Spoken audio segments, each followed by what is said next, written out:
Friends, நேற்று ஊருக்கு போயிட்டு அம்மா வீட்டுக்கு இவங்கிட்ட மாட்டை எல்லாத்தையும் சொல்லி விட்டுட்டு போனேன் ஃப்ரெண்ட்ஸ். தண்ணி ஊட்டிடலாம், ஒரு நாளைக்கு சாப்பாடு நீயே செஞ்சு சாப்பிடுப்பா அப்படின்னு சொன்னால் அவன் போட்டது ஒரு டம்ளர் தான் போட்டுக்கிறான் ஃப்ரெண்ட்ஸ்.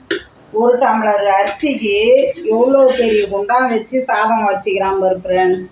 இது கூட தண்ணி சுத்தமாக வடிகட்டக்கானன்னு தெரிஞ்ச வரையிலும் வடிச்சிருக்கிறான்.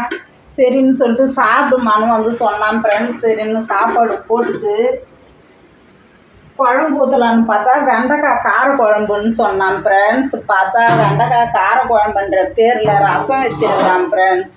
தெரியுதுங்களா? இது எப்படி தான் சாப்பிட்றதுன்னு தெரில. எவ்வளோ தண்ணியாக வச்சுக்கிறான். கேட்டால் எனக்கு தெரிஞ்ச வரையிலையும் செஞ்சு சாப்பிட்டேன் அப்படின்னா. சரின்னு சொல்லிட்டு நானும் விட்டேன் ஃப்ரெண்ட்ஸ். அவன் வேறு எங்கேயும் போய் வாங்கியும் சாப்பிட மாட்டான். ஏதோ அவனுக்கு தெரிஞ்ச வரையிலையும் செஞ்சு சாப்பிட்டுக்கிறான் ஃப்ரெண்ட்ஸ். மாடுலாம் கட்டி போட்டுக்கிறான். சாணிக்குன்னு எதுவும் வாரக்கானம் அடுத்தது இப்போ உங்கள் வேலையை நீ போய் செய்யமான்றான் ஃப்ரெண்ட்ஸ். பார்த்து லைக் பண்ணுங்கள், ஷேர் பண்ணுங்கள், கமெண்ட் பண்ணுங்கள். பாய்.